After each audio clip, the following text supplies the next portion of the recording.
Hello, and welcome back to Dymin in the Rough with Lance Lynn sometimes. Lance is here today. You're welcome. Yeah, we have a very interesting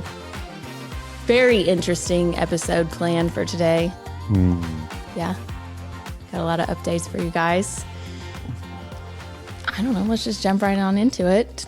Lance, would you like to start? Give us a little update. Baseball season is upon us. And I'm right here on the couch. And that is where I'm going to stay. So there's the update. I'm officially retiring from baseball right here, right now. But, there might be a little something fun around the corner upcoming weekend. Yeah. So stay tuned. But for Major League Baseball, I am done pitching. All right. Well, walk us through your mindset. How did you come to this conclusion? Well, there's a couple different things. You start looking around like free agency. Obviously, there was some interest from teams here and there. Money didn't work out. Now you're looking at the season started. I've really enjoyed not being there. It's kind of weird to say. I'm always going to miss the, teammates competing, stuff like that. But I've not missed being there every day and like being gone from home and stuff like that. So thinking about staying prepared, because I probably could have stayed prepared. Like we talked about it, right? It's like stay prepared and then in June do a showcase and then play for 3 months, but that's not the point, right? Yeah. And then it's like, and then next thing you know, you're comfortable being home and then you're missing stuff here and then you're not really enjoying it. So the way that I went out last year was a big thing too. I am going to finish my last play as a Cardinal in Busch Stadium on a win. Everybody really was good there. Season. Yeah, everybody was poetic. There. Yeah, it was. And we had everybody there. We didn't know Your that family. we kind of knew. Yeah, it's like we made it a thing that day. So I don't think there's any reason to try to keep going and have it end differently or have the last one be different than that either. So it's like retiring a Cardinal, last major league game in Busch Stadium with the whole family there. Let's call it. You want to talk about your last season? Because you made some milestones. Yeah. And then hitting, I think we hit most of the ones we were looking at. Yeah. I mean, we had the countdown. So you get 2,000 strikeouts, 2,000 innings. And then I hit some Cardinals milestones that I didn't really, because I didn't really know I was going to hit them. Those were kind of a gone pleasant, for like 7 years. Yeah, those were a pleasant surprise. I think the only one that like I had that I was thinking about trying to hit last year, and that still was still close. And I think that's probably why I was still fighting the wanting to play this year and all that stuff was I needed 7 more wins for 150 career wins. But the way I see it is, I'm at 99 losses, so I don't want to hit 100. That's true. So yeah, I think we're good. I knew when you bought a boat, it was over. Yeah, bought a fishing boat last week. Last week I bought we bought a skid steer tractor, so I'm gonna start doing my farmer thing too. Yeah.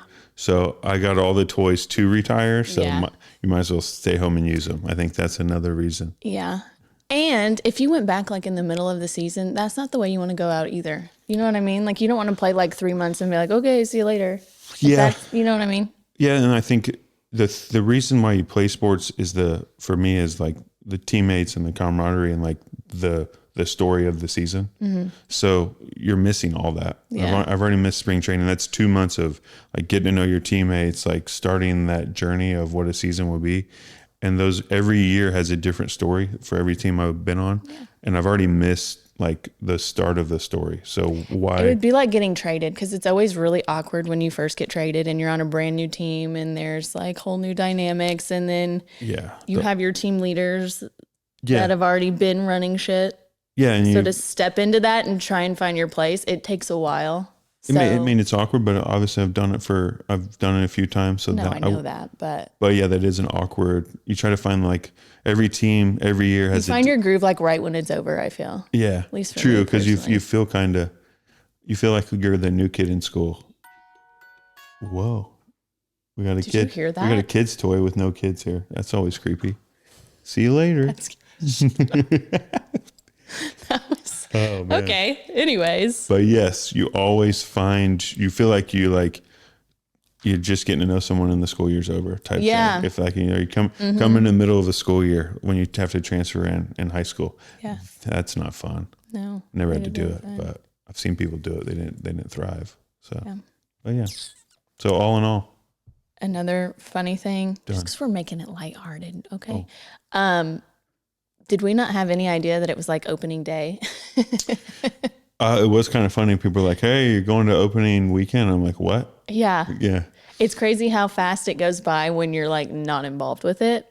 Yeah. Because on Instagram, I always see everybody on like last week of spring training. And I was like, how's this the last week already? That's crazy. We've been in soccer and school and all that stuff. Yeah. When you're in spring training, it's like the longest 2 months of your life. It feels like. Truly. It's like, man, it's Groundhog Day over and over. Yeah.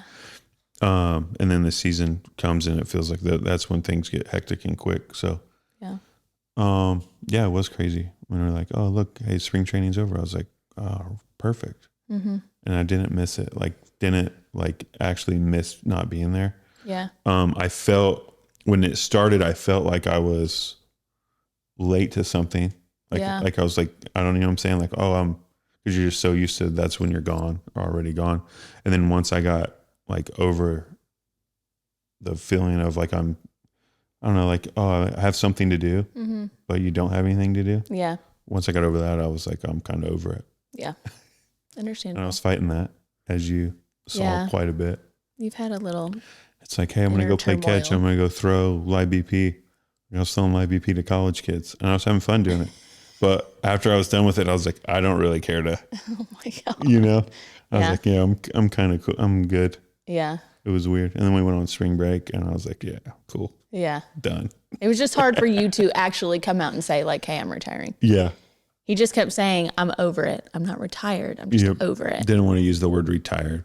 Yeah. But you've had an epiphany. Yeah. I think for me, it was getting it, saying kind of holding you back, not saying it in a way, if that makes sense. Yeah. Because at no point did I say, hey, I'm playing no matter what. Yeah. That never came out of my mouth. It came to a point where it's like, I have to make a decision to play and make that happen, or make a decision to retire and then move on. Yeah. For mental clarity. Yes. And then the decision was, okay, do you go deal with being gone? I don't know what's going on in there. There's someone in there playing with toys, but no kids are here. I hate shit like that so bad. Yep. I'm going to go throw it in the front yard. I don't know which one that one is. I don't know either. That's never happened. Mm-hmm. It hasn't happened all morning. Okay, anyways. I don't even think anyone can hear what's happening. There's a toy going off for no reason back there, and it's zero scary. Kids here. What were you saying? Mental clarity. This is an important moment. Mental clarity of saying it that you're retired, because I think I was in between because I didn't want to say it, but I also had no desire to leave home, go be physically miserable all year, because baseball's hard on the body. It's beat me up a little bit. Yeah. And that I can still do it, but I don't. That's a big one. He can still do it if he wants to. He's choosing not to. He doesn't want to. Yeah. I just don't. I'm good. Yeah. I don't want to hurt anymore, I guess.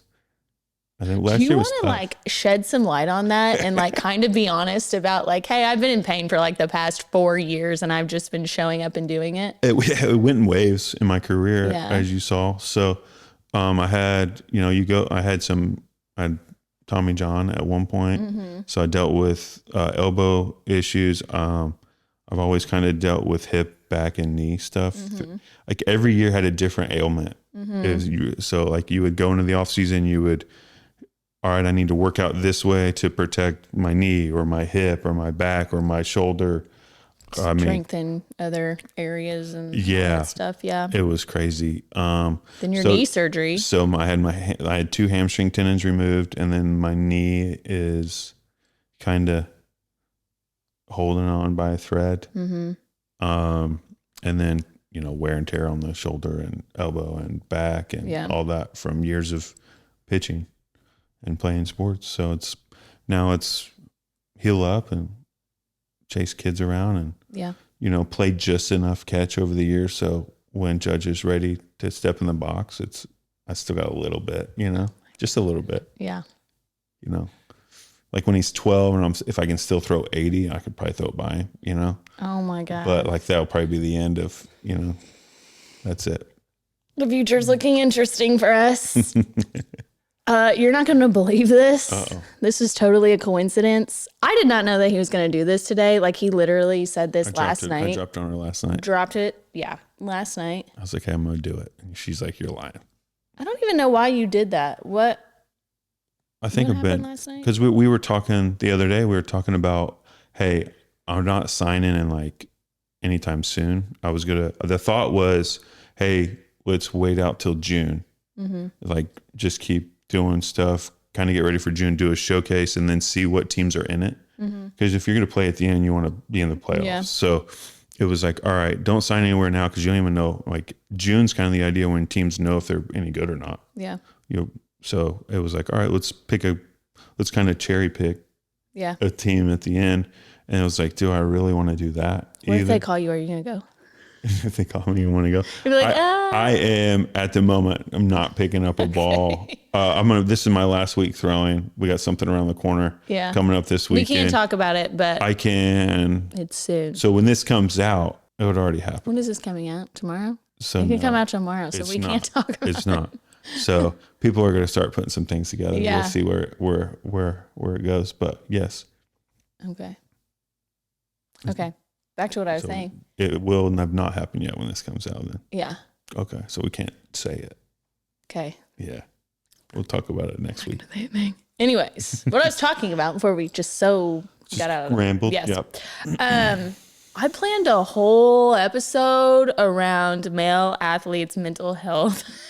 Thanks for the heads up. See, that's what she does to me. She me. doesn't tell me anything that she writes on these cards before we do this. I know. I worked so hard on it yesterday, glued them upside down because I was just so passionate about the topic at hand. I have statistics in this bitch. Like, I'm like, we're going to talk. I love numbers. I love mental health. So I really do. Okay. I was talking about this earlier. I had my birth chart read. So they were talking about like authenticity and, what really like gets me going. And then I kind of made like a weird drive-by comment in like a couple episodes ago about how I was diagnosed with ADHD. Yeah. And I got so many comments from that of being like, oh my gosh, more people need to talk about like women who are late diagnosed because it's absolutely miserable and no one knows about it and all that stuff. So I was like, Is that a big thing? Yes. A lot of late diagnosed. Okay. Remember when I told you about this? Remember how he's a symptom stealer? Whoa. I was telling him when I finally like came to the conclusion that I thought I had ADHD, he's like, man, I think I might have it too. Yeah. Can I take one of them pills? I did not say that. Yes, you did. You're like, I might need one. I might need to go to a doctor. Oh my God. Anyways, that is kind of what inspired me to be like, man, you're right. And because I love talking about this stuff anyways, and because I have a resident professional athlete, I thought you go through a lot of mental hula hoops as well. Yes. And you're a man and we're so good at processing those things.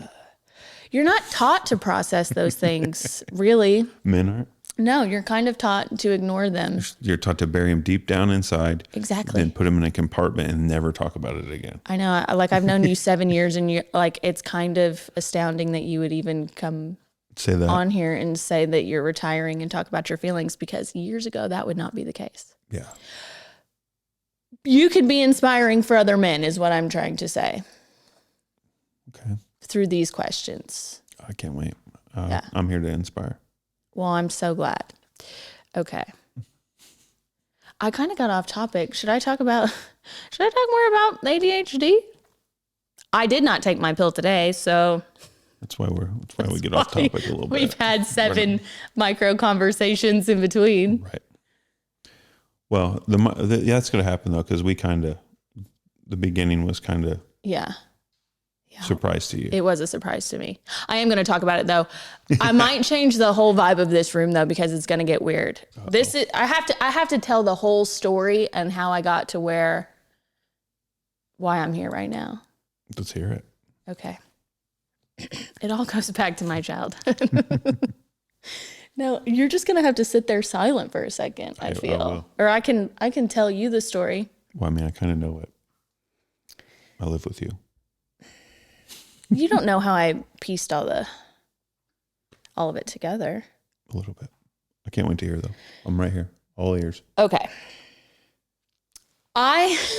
This feels awkward to do in front of a crowd. And I told you it might change the vibe, but we're going to do it. Do that thing where you see everyone in the audience naked. So you're not nervous. That just made it even more weird. Or they're not there. Sorry. All right, quit talking. Anyways, how this whole ADHD thing came about. I had a third kid and I was already like a type B person. I didn't have a very good memory. Had problems, which should have been obvious, but like processing information, like reading directions to how to put together a toy would like make me go into a spiral. Okay. It really stressed me out. And that is essentially ADHD, is like the processing part in your brain. I always say that like my lobes get twisted. But when I had a third kid is when I was really like, I am not well. I can't remember anything. I cannot complete a task. You've got me moving here, there, and everywhere. And it was just like, I couldn't put a thought together. I was feeling brain fog. I was feeling exhausted. I couldn't do dishes. I couldn't do laundry. I couldn't do anything. Like it became a problem. Okay. And your sister was living with us at the time and she had it and she was like, girl, I think you got ADHD. And I was like, hey, you're probably right. Well, my phone heard that because it listens all the time. And there were things that were popping up that were like, did you know that ADHD in women looks so different than in men and da da da da da. So I started like researching that and I was like, oh my God, that's insane, right? Because in men, it's like hyperactivity, right? Like you always see those little kids that are like going absolutely berserk and can't sit down and, can't do their ABCs and all that stuff. It's not like that for girls. So girls in childhood are often not diagnosed until like they're 30 or 40 years old. Me. Okay. Why are you looking at me like that? However, mine goes way deeper. In little girls, it's like the symptoms are daydreaming, not being able to focus. Like basically you're just kind of like dozing off in school. You know what I'm saying? So no one looks at that like a behavioral issue. They just look at it like you're a dumbass, pay attention. Do you know what I mean? So I will say that was me in retrospect. Like, oh, and anxiety, which I have joked for years that I popped out of the womb like a very anxious individual. But what people do not know is that throughout like since second grade, I've had trichotillomania. So if you don't know what that is, do you know what that is? Yeah. Is this making you uncomfortable? You look uncomfortable. Just listen. So they called it back then like an OCD thing. So technically back in the day, I was diagnosed with like OCD and that would cause trichotillomania, which is when you literally pull the hair out of your head. So that was like my coping mechanism. So I realized like it was an instant dopamine release. And all this time, it always happened at school. So now, if we're putting all the pieces together, I can't focus in school. I'm getting very overstimulated by the information that is given to me. So my response to that would be to pull my hair out and try and like calm myself down. So this happened to me from literally second grade till I was like 9 years old. And I was prescribed like a low dose of fluoxetine, which is essentially Prozac. So I was literally on an antidepressant when I was like 6 years old. Okay. So if you can see why I'm so frustrated now as like a 31-year-old adult that has had some just weird shit happen that not a lot of kids go through, why I'm like passionate about it now is because I might not have known that the symptoms were different had this girl on TikTok not talked about that. So now our cat's back. Perfect. We thought she died. Lock Sorry. it I'm just stupid. So yeah, had that person not gone out there and said, hey, this is like the symptoms, blah, blah, blah, then that wouldn't have found me. So now I'm taking it as my duty to be like, hey. And because those women reached out to me and they were like, it's absolutely miserable. Like I struggled so much as a child. I wasn't diagnosed. And even when I went to the doctor and I had written in my notes on my chart, like, I think I have ADHD. Like, can we discuss this? And the nurse, when I was sitting in there, she was like, are you feeling jittery? And I was like, nobody understands ADHD in women and how it can spiral into other things. And so obviously my trichotillomania and anxiety ultimately transpired into depression into certain times in my life. And now I just kind of wonder, like, if my lobes were not twisted all those years ago, like, do you know what I'm saying? No. Yeah. So I find that very important. So, ladies, if this resonates with you, talk to your doctor. They might be stupid, but we'll get there. It's kind of embarrassing, and I'm not specifically talking about my doctor, but just like women's problems in general. Like, these doctors are like, you're so dramatic. That's why these 1950s housewives were on Quaaludes all the time, is because no one was taking them seriously. You know what I mean? They're like, you're home all day long. Yeah. Your job's to take care of the children. I don't know why you have these problems. It's like, let's take all these pills. You know what I'm saying? I do not. Okay. Well, let's talk about men though. Yeah. We're going to play a little game with you. Mm. Okay. Yeah. I'm ready. About your mental health. I'm going to give you some scenarios and then you can tell me this could be interesting how you respond to them. And I'll tell you if it's a healthy response. Okay. All right.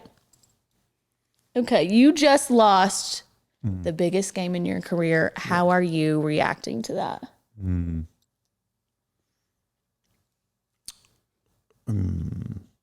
How would I react to that? Yeah.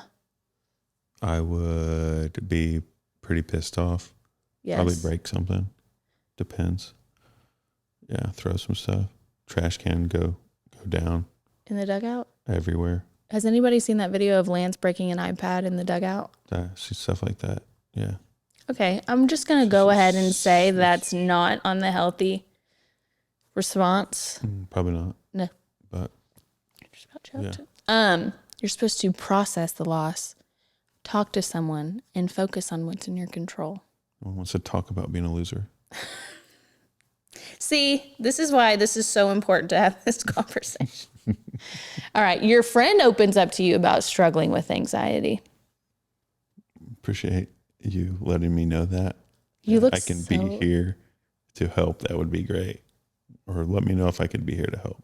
That is the correct response. I know what to say, but I'd be like, get over it. See? I don't think you would do that. I probably wouldn't say that. No.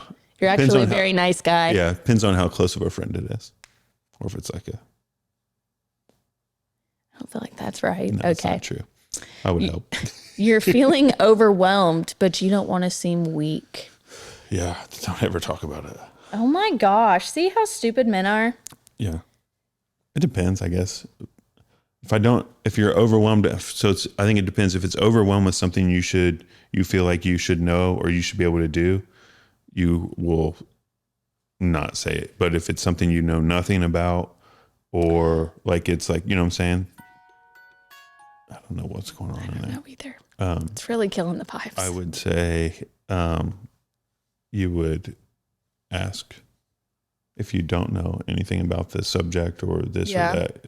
So it just depends. If you think you should know it, men are. Well, maybe if you're feeling overwhelmed at work, right? It's like, I'm not asking for direction. Nowadays you don't have to because it's on your phone. But back in the day, like, well, say you're like overwhelmed with work or with parenthood or something like that, and you don't feel like you can complain about it. Yeah. Do you not have a designated person that you're like, I can tell this person that I'm overwhelmed? No. You? Hello? Well, I mean, besides God. You, that's obvious. This episode is not going well. That was obvious. You have like 6 people. I have like 4. 2.5. No offense, because I know I'm the half. No, I would say you're one of the whole ones. Oh, that's good. I have 1, technically. You get injured and can't play for months. Been there, done that. Okay, but how are you mentally dealing with that? I'm going to tell you, you weren't doing that very well. I didn't do that well. He had knee surgery, got back, and an hour later was trying to put up a TV. Because he was like, I can't not be a man. That's not how I said it. I was, well, we need to get the TV up. And you did it on one leg. I got it up. I don't even think your anesthesia had worn off all the way.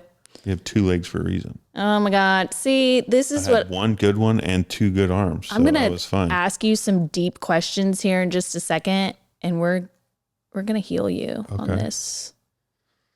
We're going to learn a lot. This one's a good one. I think this one's important. You're a rookie trying to prove yourself, but you're struggling. What do you do?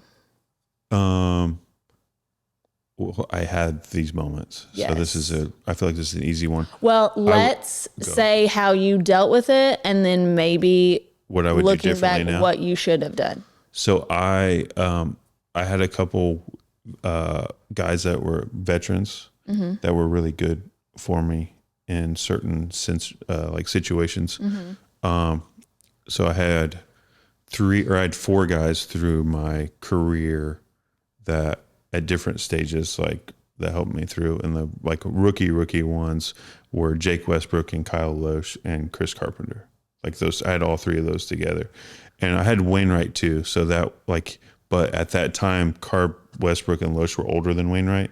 So it was like and I was a rookie. So it was like you know how you've seen that, like there's a pecking order when it comes down to this. And then with my personality, like firing stuff, Chris Carpenter and I kind of naturally did that. And then Westbrook helped me in a different way, and Loesch helped me in a different way. And then Wainwright helped me in a different way. So they were all there my rookie year. Yeah. So it was, they helped me. I was like, hey, I'm going through this.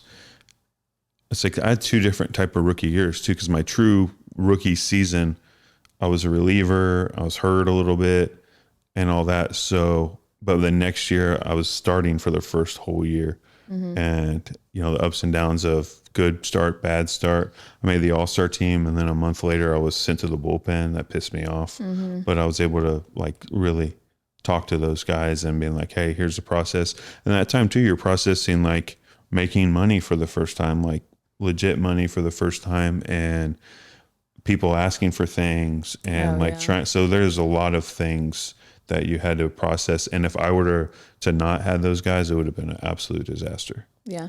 And to go back, and what would I do now is I would have leaned on them even more, like in different ways. Yeah. But over my career, and this is what I told young guys and the teammates that I've had the older I got, because I was able to take a little bit from all of them. And then I had John Lackey too, a couple years later. And yeah, he helped me in a different way.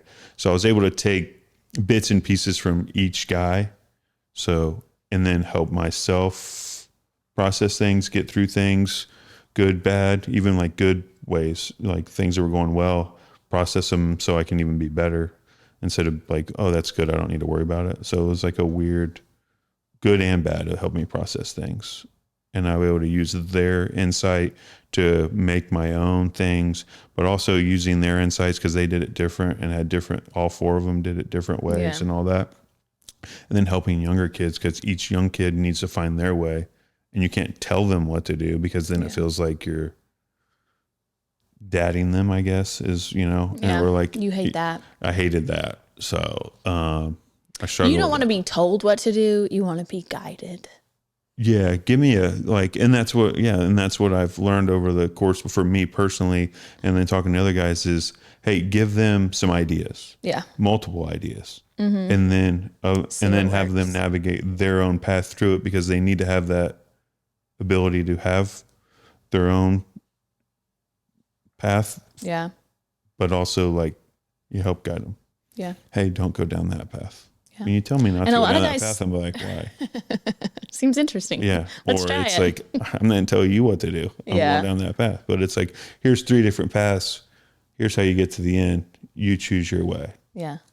And you do have a lot of young guys that reach out to you a lot for advice. Yeah. And I think that's the fun part about it. And that's the thing I'm going to miss probably more than most things playing. You can still do that. But I can still do it. And I've already done some of that here to start the year. This baseball season's been really weird for a lot of people that you know. Yeah. Like from the shoot. Yeah. And I've had off season. I was talking guys through free agency. Yeah. Like, they're like, are you still playing? And I'm like, oh, looks like I'm a counselor. They should hire you. I think this one's important too, because a lot of guys are like becoming dads during the season for the very first time. And that's really weird. But you're a new dad balancing sports and family life. You did that. You became a dad. Yeah. During spring training. Yes. For the very first time. Yeah. Was that more overwhelming for you or your first wife? Probably definitely her. Yeah. Just like for you. Yeah. When Lively was born. Yeah. So I think obviously it's way different because as we all know, middle of the night feeding and changing diapers and all that. How often were you doing that? You try to first time? Mm-hmm. I know. Oh, I know about the second time. Yeah. All too well. Yeah. Not as much as I should have. Just like the second time. Look at the growth. Yeah. I would say the best thing I could say for guys is try to ask them what they need. Valid. And be like, hey, where can I help? How can I help? And then also be like, hey, I gotta play too. But that's not the most important thing. Everything you need. Let me help you as much as I possibly can. Yeah. When I am here. All right. What about finding a rhythm? Yeah. Yeah. All right. But what do you do when that gets overwhelming for you? Because you have a full day be honest, of work. I'd say be honest. Don't it's like, hey, I understand you are dealing with all this alone when I'm gone, but like I need help me help myself too. Let's all work together. That's healthy if that response. Makes sense. I would say that just talking about be like, hey, I know that I'm not supposed to be overwhelmed because I get to leave, but I'm leaving and playing in front of 35,000 people in 4 hours and I need a minute. Did you just learn this? No. Did you put that into action? I just put that right now. Oh, good for you. That was healthy. Yeah. So there you go. Okay. You're feeling burnt out, but you don't want to let anybody down. Yeah. This is an unhealthy response. I already know what you're going to say. You sign a contract, you have teammates, you have people that depend on you. Fucking man up. Let's talk a little bit. In the middle of the season, fucking nobody likes a quitter. Okay, no one's saying quit though. They're saying rest when you can to make it. I mean, that's what your mornings and your time away from the field are for you. Okay. So use those times wisely. What about the resources that you're given at the field? Because have... Yeah, they didn't... We're always there. Athletes utilize that or no? Is there a stigma around that because that's showing weakness and all that stuff? Okay, so early on in my career and stuff like that, there was a open therapist 24/7. Don't you dare talk to that person. Okay. They never played. They don't know. Yeah. Type thing. And then as your career goes on, there was a lot more of that. Mm-hmm. There was always somebody traveling with you. Yeah. A sports psychologist and all that. So there's a lot more mental, being able to process things, do all those things and have that there was, but growing up, early on in my career, it was just man up, bro, you got to go play. I don't know what to tell you. Yeah. And then I think there's a lot of guys that I played with guys that just couldn't, and it was too much for them. Yeah. And then they didn't make it. And there was guys that figured out how to obviously compartmentalize and go play. But they were dealing with a lot of other things. Well, I do want to touch on that because I think this is an inside view that not everyone kind of realizes. But throughout your whole career, you have lost 4 very significant people in your life. Mm-hmm. and you had 3 days to get over it, and then you had to go back to play. Yeah. Do you want to talk about that? It's crazy, right? You get 3 days when someone dies, and you get 3 days when someone's born. Mm-hmm. The two biggest probably things ever. You get 3 days to, hey, figure out how to be a parent and be there for your wife who just literally had someone come out of them. Yep. And I need you to get up and move it in 3 days because I'm out. Mm-hmm. So that's probably harder on y'all. Yeah. But, and then, you know, when people pass away, you get, hey, go take your 3 days and we'll see you when you get back. Be ready to pitch. I mean, one of them, I probably had my best statistical start ever the day of death. Yeah. Uncle Betty. Yeah. Went out, punched out. The 2023 season was the hardest season that was wild. We've ever had to endure together. Yes. I'm sure there's multiple seasons that you consider hard to get through with your injuries, and you lost your grandmother, and then you lost a very close friend, and then my brother, and then your uncle. Yeah. Every season has different challenges. Yeah. Some are worse than others. Yeah. And then you've been divorced during a season. Yeah. I'm just thinking of all the, I mean, this is the bad things that have ever happened to you. Yeah. Yeah. You're crazy. But in the same breath, like baseball is kind of your outlet for that. So that's a weird one. Like you just said, you had your best, 16 strikeouts? Yeah. Could have been 17. Colton Wong. You bunted. God, Colton, you're such a... I love Colton. We've been teammates on multiple teams. But I don't even think he knew that was happening. The moment he bunted and he knew, he looked at me like, oh my God, I never faced him again. I know. And he knows I was going to drill him. Absolutely drill him. And if you ask him right now, be like, I'm glad in there because I was going to hit him. Yep. In a game. I'm like, there's your base if you want it that bad, you little shit. Oh my God. But he's awesome. But when I looked at him on the mound that day, I was like, it would have been the most strikeouts in a game ever, right? You would have been. I think I tied the White Sox record. Yes, but. And that's the only reason I was out there with like 115 pitches. Yeah. Or more. And I was like, I'm doing it. And then he bunted and they took me out. And I was like, y'all know how you feel about bunting. God, I hate it. Just swing the bat. Oh my God. All right. All righty. So now I'm going to ask you real questions. I feel like that got real fast, but... And wasn't that the point? I don't know if you passed that quiz. It's 50-50, you know? Yeah, I guess so. Okay, so this is about performance and pressure. How do you handle the pressure of performing at a high level consistently? Like, I guess we're doing mental, right? How do you handle the pressure of it? Yeah.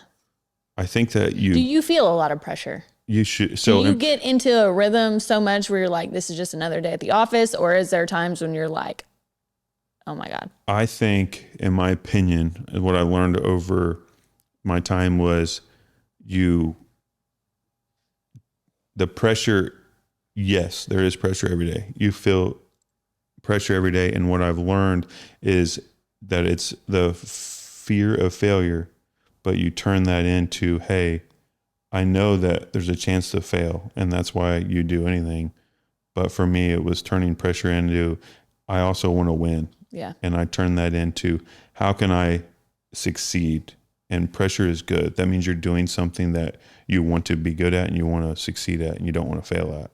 Yeah. So instead of being scared of failing, it was, hey, I get an opportunity, and pressure is opportunity to be great. Yeah. So go out there and give it everything you got. So turn it into fuel. Yes. And it's like because if you don't feel anything, then you, like in my opinion, then you have everybody has pressure to succeed and on the fear of failure. Yeah. So to say you don't feel anything is literally I think you're turning everything off. I think you should relish the pressure in a way. I don't know if that makes sense. Healthy. I think, yeah. I'm trying to articulate exactly No, you're what doing a really good job. Do you feel like you ever struggle with self-doubt or imposter syndrome? all the time. Really? Yeah, I think that, so this goes back to the pressure thing, right? Yeah. So you feel like failure, like the fear of failure.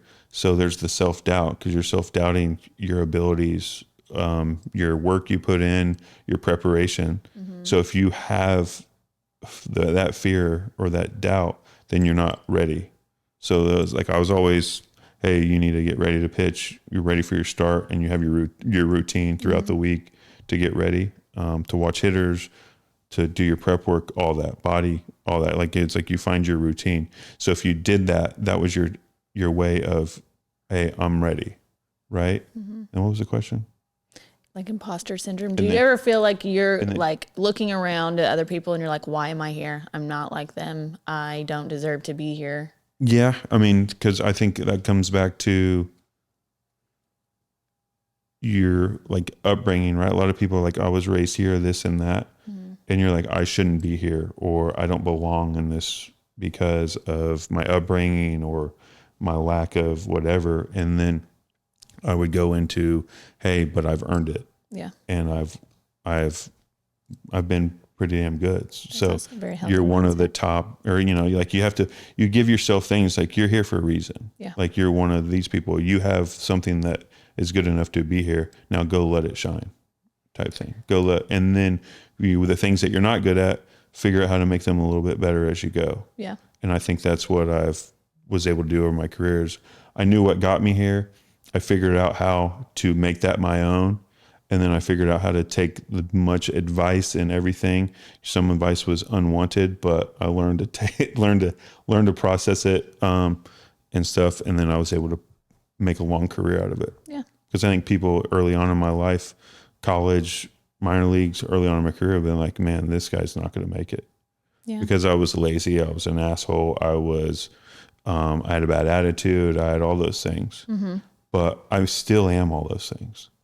But I've been able to grow and push the negative parts of all those out, if that makes sense. Yeah. And I was able to grow and become You're way more mentally healthy than I thought you'd be. Yeah, I mean, I don't talk about my stuff. I know That's my thing. You like internalize everything. I'm very which I don't always know if that's good or internalizing. bad, You always really. ask me like, "What are you thinking?" I'm like, "None of your business." Yeah. All right. Have you ever felt like your mental game has held you back more than your physical game?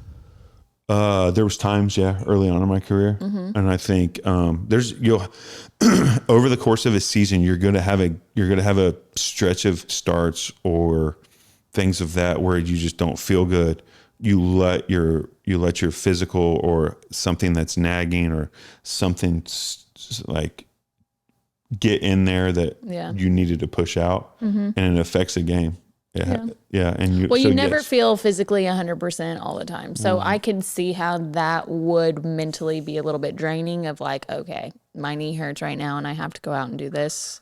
Yes. There was times where I let over the court, like you said, there was things that there's things that happen off the field that people don't know about ever. Right. Yeah. So there's times in everybody's life and everybody's career where you're not all there that night or that game. Yeah. And if you let it snowball, and in baseball, you have to be able to say, hey, here's my day-to-day life.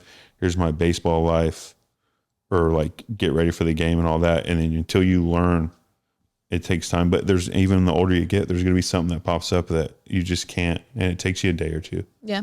And then just like learning and having the people around you to be like, hey, this is what's going on. And you got to have, everybody has a couple guys they trust and people like that. So you got to let it out. But if you just try to figure it out all your own, it literally builds up inside you and feels like it's going to explode though. Yeah.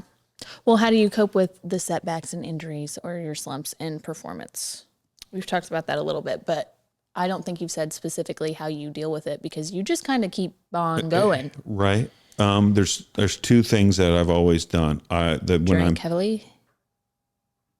Sometimes sometimes you gotta drink one off. You know what I'm saying? That is the truth. It's like, hey, last 2 starts been really shitty. I'm grabbing a bottle of bourbon. Yeah.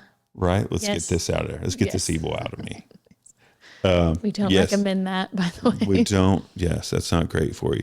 But while doing that, you go look at your 2 bad starts. You go look at your processes going up to them. What's different between your good starts, and go watch those. Think about the process. So you just overanalyze it. I wouldn't say I overanalyze it. It's just analyze it. I say, hey, here's why I sucked. Here's why, and here's when I was good. Figure out how not to suck and be good again. Okay. Right. Yeah. Right. And then and then that's when you watch your bad ones first. And then you always end on your good ones, because that's what's going to be in your mind going forward. Yeah. If that makes sense. And then there's times when you watch your good ones and you're like, well, but during my bad one, that didn't work. Yeah. But it worked during my good ones. Why did it work during my good ones? Because mentally you had conviction. You weren't scared of failing. But in your bad ones, you were scared of failing, and you're in between pitches. You're indecisive a little bit. Yeah. And then you go look and you're like, man, what a bitch. You literally told yourself before you threw that pitch that it wasn't that I didn't like this one or that. And then you already have, what is the word I'm looking for? In your bad ones, you already have excuses. Okay. Like, and it's like, no, there's no fucking excuse. That was a horseshit pitch, and you gave up 6 runs. Go fucking be better next time. Oh my God. Like, there's no excuses. And the excuse is, oh, I didn't want to throw that pitch, or, oh, I've heard guys say, oh, the catcher called that. It's like, no, motherfucker, you threw it. Right? Yeah. You don't want to fucking step off and throw what you want. Yeah. So those are the things where it's like, no, it's not anyone's fault. It's not the umpire's fault, which there's some really fucking bad ones. So it was their fault at times, or that's a different story. But you go back and be like, hey, that umpire missed that call. And then the next pitch you gave up a homer because you're pissed. Fucking lock it in for the next pitch, because the last one doesn't matter. Like those are things you learn. Yeah. Okay. So there you go. Have you ever experienced burnout? Burnout? Yeah. Yeah. Every year. At what point? I think every season has a different point. Yeah. Where you're like, like a losing streak. Losing streak. Yeah. And I do. When you personally losing hurt. streak, or like the team's shitty, the locker room shitty. You have like some bad fucking travel, like with a lot of night games on travel. Oh, yeah. Like, there's times, and you need, like, the All-Star break is always very welcome. Too long of a road trip. It's always very welcome, the All-Star break. It's not long enough. You're right. Yeah. And I think that, you have it. I think you have it. I would say that every guy goes through 2 different phases of called burnout. How do you get over it? You have to, like, I think that for me, the way I got through it is, if I'm facing this hitter, it's you versus me. I go into the competitive mode. Okay. Because it's like, that guy doesn't give a shit if I'm burnout right now. He's trying to beat me. Right. And it's like, okay. So it's like, I know that, hey, you're tired, you're hurting a little bit, this or that. You got the mentality of a killer. That guy doesn't fucking care. Yeah. So I'm not going to let him know that I'm tired, or know that I don't have it today. Yeah. But I'm going to figure out how to win. And there's nothing better than winning and beating somebody when you are hurt, feel like shit, this and that. Those are the times where you can figure out, and that's another building block too. It's interesting that you go full aggressive when you're faced with any sort of burnout or there's no quit. You can't quit. Imposter syndrome or anything like that. It's not like, I'm just going to take a hot bath in a glass of bourbon and I'm going to try and self-care my way out of this. You're like, no, I'm going to kill somebody. And that's the solution. I don't know about kill someone, but you're like, this guy doesn't care about me, so I don't care about him. Well, there's in baseball and in sports in general, you're playing against someone else that's trying to beat you. Yeah. Or there's a guy behind you trying to take your job. So if you want to fucking burn out, go ahead and go home because the next guy's going to take your job or someone's going to beat you. Like that's the truth of it. And if you are burnt out and you're done, then fucking retire. And I am. So done with you. Oh my gosh. Do you feel there's 30,000 people that are going to absolutely destroy you when you say, "Oh, I had a bad it's like a natural human game thing today to be because I'm tired from this season." They'd be like, "Pussy." See, this is a horrible episode. I don't know why I chose to do this. You would get destroyed in the media. That's why we're talking about this. Do you feel like male athletes face stigma when it comes to talking about their mental health? 100%. There's the masculinity. I feel like you toxic could be all masculinity. things. You could be like, hey guys, I'm having a bad day, but I'm really trying to get through it, power through. Right. Just being emotionally I think some guys aware. should try that, but I'm not or would never.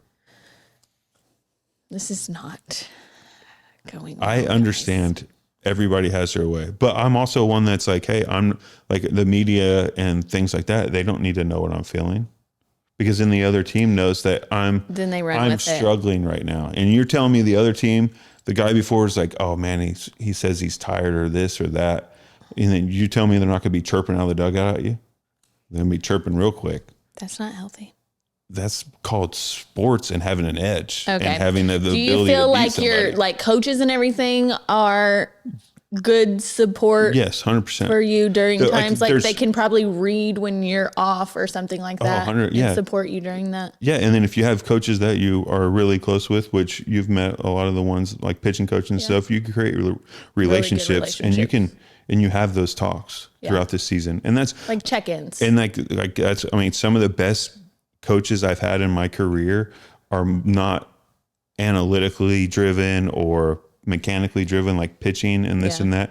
They are literally like you just like you're able to just talk to about anything. Yeah. And like when you have that, then everybody knows where, and that's sports. Everybody knows, like coaches are like an extension of the clubhouse. When they know each other and they know the players, they can help players get through the days that they're worn out, the days that they like, and they can give them an extra kick. Like I had a pitching coach that's like, hey, there's times when he knew that he needed to tell me to man up. And there was times when he knew that like I needed to just have a drink and talk. Yeah. So like that's the beauty of coaching though. You have to know those things. Yeah. And you have to know each you have to, and you have to know each kid's or each player's I guess vocabulary, their terminology, the way they think, so you can actually get through to them. Because if you just talk to them or you're like talking at them instead of like being able to use their words and like actually understand what they're talking about. Yeah. What would you tell like younger players that are like experiencing burnout? Because I don't think you would call younger players a pussy and to man up. No. And I don't think, I mean, I don't think you'd say that to anybody. I wouldn't actually say it to anybody, but that's how like you asked me how I mentally do it for myself. Yes. The things that's how I did it to myself. Nobody cares. You're a major leaguer. No one cares you're tired. It's not necessarily right. true. But they do. There are people that do, but the other team doesn't. Yeah. Like, so. It's important to note that the other team is probably dealing with very similar things. They are. And Every it's like, league hey, is dealing this with guy in the box is probably dealing with something. I'm dealing with something. I'm going to beat him. We're going to see who can get through it mentally better today. Like, that's the thing. It's like, sports are a challenge and you have to competition. Not everyone's going to be at their best, but you have to be better than them. Yeah. I hear you. So if I tell a young kid, I would say find a couple veterans or a couple people you trust, because everybody's going through something. Yeah. And everyone be okay with like finding a guy. Everybody needs a couple guys in the team that they can, like that are their boys. Yeah. Like no matter, there's nothing off the table to talk about because you're able to have, and you're able to get it out and you have people to help you. Yeah. If that makes, and multiple people too, because if you only have one person or something like that, I think that you need multiple voices to be able to navigate, because one voice you might not see other ways to do things. There's always multiple ways to do things. So find multiple people to give you multiple things of advice so you can find your way. Yeah. Do you feel like sports affects your friendships, relationships, partnerships? Yeah. I mean, you're just talking about like teammates and friends over the years. Yeah. Like next year you might be like, playing against them. Like, Yeah. like you every season you have. But like you're real, and I'm not saying they're not real, but Right. I like mean, there are people that kind of, and you love for a whole entire season, and they go to another team and you just like never talk to and that you text person them here again. and there and that's it. Yeah. But I mean, like in your real life. I'd say yes, solely because of how much time commitment you have. Yeah. And like you miss things. Like if a buddy was getting married in the middle of summer, I'm not going. So it's like, yes, it affects things, and people don't understand that. Things. I've gone solo to many things. And people don't understand. Like you said, you get 3 days for death, 3 days for birth. That's it. You don't get any other time off. Mm-hmm. So yeah, it affects those things because people don't understand it. They're like, oh, you think you can make it to this? Like, no, it's June, whatever. People still shoot their shot though. Yeah. And then they're like, oh, and then they're like, oh, he doesn't, we're not. And it's like, no, it's like. Remember when someone invited you to a 4th of July barbecue and I'm like, hey, I hate to be the one to tell you this, but like when you're off work is really when Lance's job is probably the most important. Yeah. The July 4th's a big day. I mean, there's baseball. fireworks at the field, man. Like he's got to be there this time. I'm so sorry. Yeah, definitely can't miss that one. He's like, yeah, come on by. Like if Lance wants to come too. I'm like, yeah. You don't really get the day off. And then she's like, well, Lance can't come. He's like, well, you're not invited. That was the end of my questions, I guess. That was done. Did you feel like that was an enlightening conversation? I think that it was a very enlightening conversation for the world. Yeah. I already know all this stuff. It's in my brain every day. I know. But, you and I talked about this last night. Like, you are, as you're getting older, don't smirk at me, getting into a very healthy mindset about a lot of things, whereas before you were very narrow-minded. No. Or like very. I would have never known, but now you're definitely more comfortable with having other feelings besides anger and competition and all of that stuff. And so you're very. Yeah. And I think you and the kids have helped with that in the sense of, I mean, when you're during the season and there's a different locked inness, I guess, like a different way of locking in and all that. And over the course of my career, there's, I'd start the process of getting locked in when I was driving to the field. Yeah. But when I was home in the morning, it was, even if I was starting that day, it was get up and help with breakfast. Yeah. Like try to play with the kids. We keep you in the present. That's for sure. Which is, I think and then a lot of guys struggle with that. They're like, oh, I got a game today. I can't be a normal human. Yeah. I was like, it's good for you. And I think it's good for your body to like get out and get up and move in the morning and stuff like that. And like go to the park with your kids and have those moments that you can too, because it takes, I think that's going to help you not get, for me, towards the end of my career or like whatever, that helped me not get the burnout as much. Yeah. That makes sense. You know what I'm saying? Yeah. Because it's like, I am separating the two. You have to separate the two or you will get the burnout. Yeah. And then there's guys that are like, oh, I'm all baseball all the time. And they miss out. I think they miss out on some things, whether it's teammates, family, like get like stuff like that.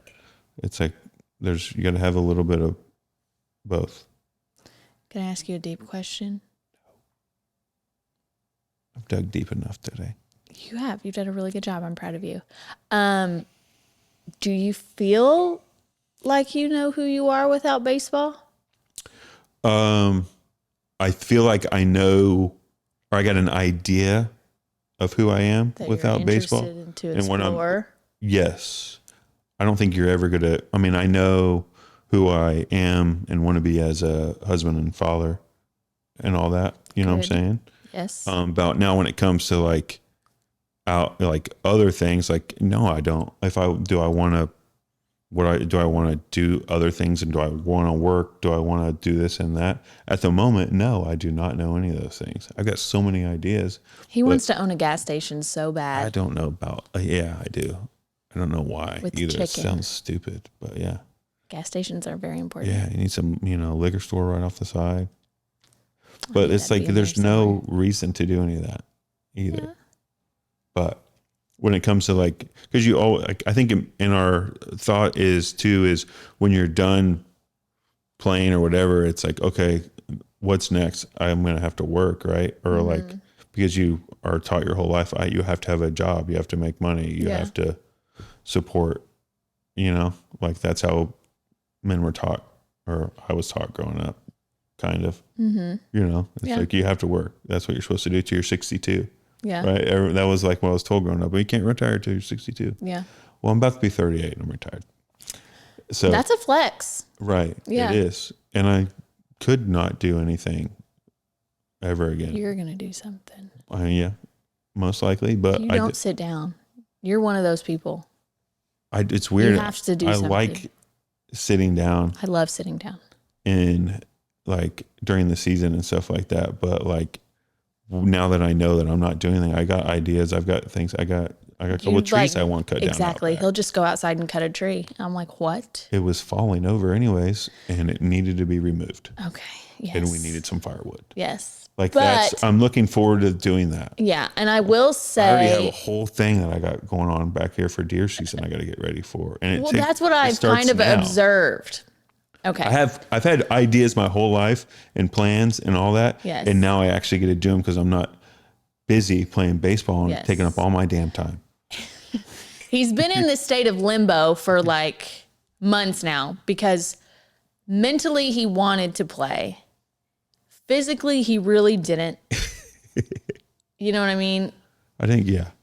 But I've seen new things transpire and like new passions develop in you that I've not seen this whole time that I've known you playing baseball. Yeah. You know what I mean? And it's interesting because it's like learning a brand new you. Yeah, stuff that you weren't able to do, I now get to do it, and those things are exciting. Yeah. I'm looking forward to them. But they're also nerve-wracking because like you've never done them, really. You've done a little bit of them. Like you've always adulted, but you're not like a real adult. Yeah, you're busy from February to... Since you were like 12 years old, October, you've not had a that was summer what I did every summer. I've never had a 4th of July off. Yeah. For 16 years now. Yeah. So. Yeah. I'm going to buy the biggest fucking fireworks ever, and I'm going to fire those motherfuckers in the sky this year. Oh my gosh. No, I think life's about to get really fun. And I know a lot of people are going to be really sad that you're retired because you're a lot of people's favorite player and they enjoy watching you. Yeah. I mean, that's and you brought something very fun to the game. You were very competitive.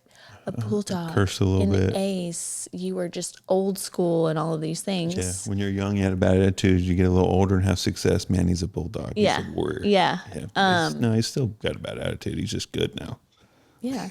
But I feel like we're going to see a whole new side of you. So it's sad that an era has ended, but it's also exciting that we have a new one upcoming, and that's Bingo. We're going to be able to travel. I mean, we've already taken lots of trips. Yeah, I think that right there was kind of the tell that I was done, huh? Yeah, he keeps planning trips, and I'm like, yeah, so you're playing. Not trying to get a job. We're not trying to get a job if we're going to be gone. Yeah. So. Yeah, first spring break in 20 years. Yeah. That was great. You've done a lot of things. Yeah. And you seem happy.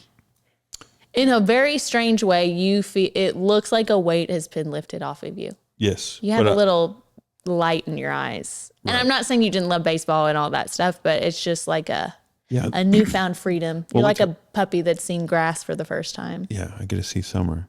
Yes. Yeah, and like you said, Bo, it's like there was times in not only like to admit or like say that you're retiring. Yeah. You feel like you're letting people down. Like I had to talk to you. There's like a chain of people that I needed to talk to. I needed to let them know like how I'm feeling. And every person was like, dude,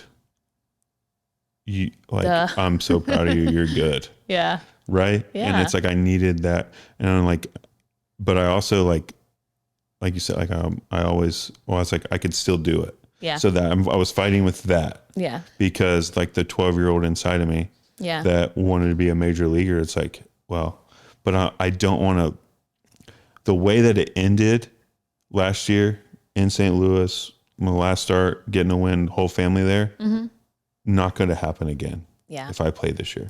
Yeah. And then if I do get hurt, I don't want to, like, I injured the year on the injured list, but like I pitched and did what I like. That was kind of planned because we just got eliminated from the playoffs. Yeah. Love the young kids pitch, and my knee was inflamed, so I needed to, Yeah. But being said, like, I don't want it something to snap and that's it. Yeah. Either, because you never know. So I'm okay with it. I walked off instead of. I'm the type, if I keep going, I'm probably gonna be carried off. Yeah. I don't want to do that. Yeah. So I knew that too. So it's like, don't get carried off. Don't end with a surgery that you have to rehab on your own. Just go enjoy. I didn't even think of that. Go enjoy it. Rehab on your own. That's so sad. They just leave you high and dry. Hey, thanks. Off to pasture. See ya. Oh my gosh. If you're a horse, we'd shoot you. Yeah. That's that's what they do. Oh my They God. just don't. Well, do you have any nobody final does it. words for all of the people who've been watching you for the past 15 years? So Jay Lear, who's been my pitching guy since I was 12 years old, and we'll love him and we'll help him forever. We always joked, like, if I ever had a Hall of Fame speech, it would start and end with "You're welcome." Knew that. Right. But no, in all seriousness, I enjoyed it. I enjoyed competing and all that, and I hope you did too. And if you enjoyed watching me play and cheered for me, thank you. And if you cheered against me, you are welcome, because you always need someone to root against and you always need someone to root for. And there's no other way to say it, right? It's like, it was fun.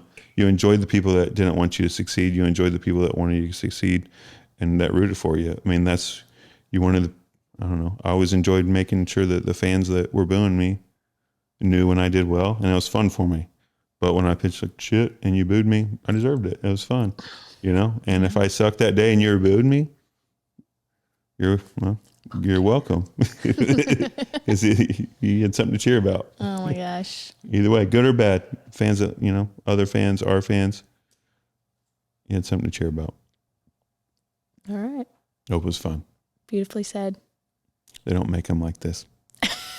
They don't make them like this anymore. Oh my gosh, he's going to crash out after this. I just know for a fact. It's fine though. No, we just talked about how good my mental health is. Honestly, it's better than I thought it was. I think this episode's done. I hope you learned something. I really don't know if we're supposed to be mental health advocates, so hopefully you took something away from this episode. Yeah. And I'm glad you got to. Everybody goes through something that can help somebody. That's the way I see it. Maybe they might not be specialists in the department, but you might be able to help someone some way. Yeah. And for you, I'm glad that you got to say in your own words everything that you're feeling around retirement, because I don't know, if it were any other place, you might not get an open mic to say exactly how you felt about everything. True. And I'm sure once this comes out, I'll have to answer some more questions, but all in all, everybody knows why it's time. Yep. Sometimes when you know it's time, it's time. I think I was fighting with knowing, because I knew. You knew, and then you were trying to make it. Yeah. No, I understand that. That's because I physically feel pretty good too. Yeah. But if I go play, I'm gonna feel like shit. You're gonna, No, I get it. And I'm gonna tell you something. I'm gonna feel like shit too if I had to do it. Golly. It was a good run. Yeah. It was a great run. It was a great career. You're in record books. Start farming and playing golf and fishing. Got a lot of memes. Got a lot of nut grab videos. Yeah. A lot of shit talking. Broken iPad in the dugout. That's a good video. It cost me $1,000. Yep. There's a whole compilation videos. Of iPads are not even $1,000. Are they not? No, you can get one for $600 and they charge me $1,000 MLB. Well, it's the way Highway that you robbery. broke it. Anyways, all right, that's it for you us. didn't find $1,000 for breaking an iPad on TV. Oh, God. I go, if I would have broke it behind and no one saw it, I wouldn't have been charged a fucking $1. That's a joke. All right, well, now we know for next time. This is not the way I planned this episode, even a little bit. Like and subscribe and go to YouTube and Instagram and Facebook and all that stuff. Click that shit. Click that shit. And we'll see you next Tuesday. Thanks for watching. Peace.